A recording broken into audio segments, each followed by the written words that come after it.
Keys, Florida. And today we're going to talk about chemical control program. This is important to promote food and personnel safety.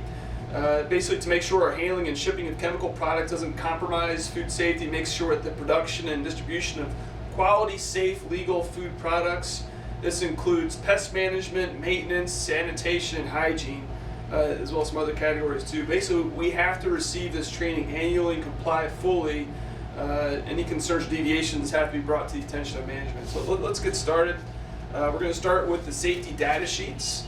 Safety data sheets, basically you'll find hard copies located in the binder above the chemical storage cabinet.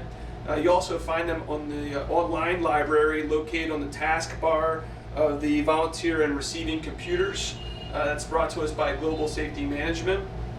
You can also find them online through Google search.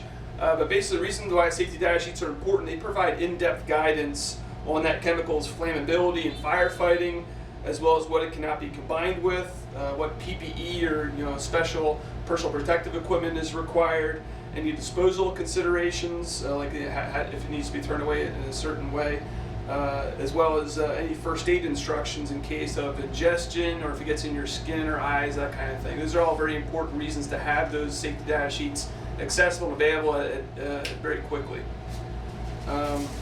So first we're going to talk about chemicals that we receive from donations or that we purchase, how we store them, how we ship them, and how we distribute them. Not necessarily for what we use internally with our own facility use, but this is to pass along to our agencies and so forth. These are requirements, that expectations.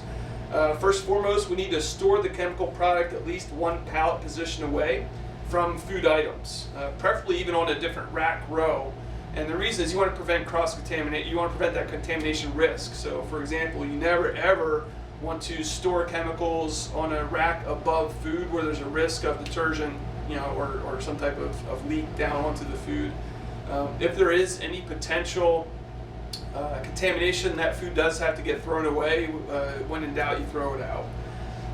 Also, when you're picking orders, let's say that a pig sheet comes through and you're pulling an order that has chemical product on there, whether it be bleach or detergent or anything like that, you always want to pick those chemical cases or chemical items first before you pick the food, and make sure those chemical cases are on the bottom of the pallet. Never put it on the top of the food that you've already pulled that order. Always make sure those chemicals are on the bottom. The chemicals that we receive, in order to be acceptable, have to be labeled with the name, the ingredients, and with the safety hazard. So if the label's not on a bottle, do not accept that chemical, because who knows what's inside. Also, the original seal must be intact, so if you have any open packaging, that'd be a reject as well. You don't want to accept anything that has open packaging. Okay, so next I'm going to get into chemicals that are for our facility use only, not for distributing out for the clients we serve. So for example, only the chemicals in the safety data sheet book are approved for facility use. So you don't want to use any chemicals other than we already have the safety data sheets for, and they have to be approved by management before you can use them. So making sure that, for example, pesticides aren't used in the facility. We'll get into that in more detail later on. These rules also apply for contract labor, so not just our staff, but anyone that we hire to work in our facility has to use chemicals that we approve as well. Our chemicals are pre-mixed and pre-diluted to the correct strength. So you don't need to add water. We have a company called Cintas come to with our chemical tanks, and it's already pre-diluted. It is important to only use one unit of chemical for your spray bottles or your mop buckets, and only one capful for the floor scrubber. The reason for that is these chemicals are expensive. You don't need to use more than necessary because it's wasteful. When we dispose chemicals, it needs to go directly to the dumpster, and making sure that we use any open containers has a plastic bag around it so it doesn't leak out. If there is a spill when we're working in the facility, make sure that all work in the area stops in the immediate area until that spill is cleaned up. And same reason that when in doubt, we want to throw out any food that has potential contamination risk of a spill getting on that food or anything running through that spill. So we want to make sure we use disposable gloves, disinfect the area, and make sure it's cleaned really good before we continue production. Also, you'll notice that some of our mop heads, our mop handles and mop buckets have green tape handles. Green tape and also is labeled for restroom only. These utensils are only for use in the restroom, nowhere else in the facility. And likewise, you don't want to use anything that does not have the green tape handles in the restroom. You want to make sure that it stays segregated for their specific use. Also, if you're going to mop anywhere in the facility, you want to make sure you use wet floor signs.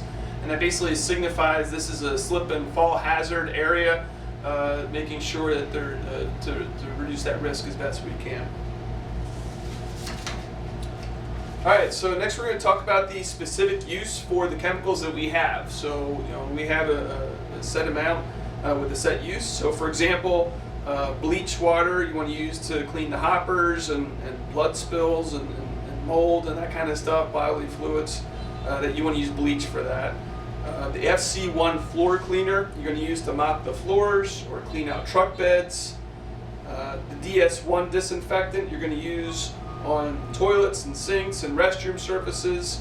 This chemical can also be used for stainless steel tables or disinfecting anything that needs to be disinfected.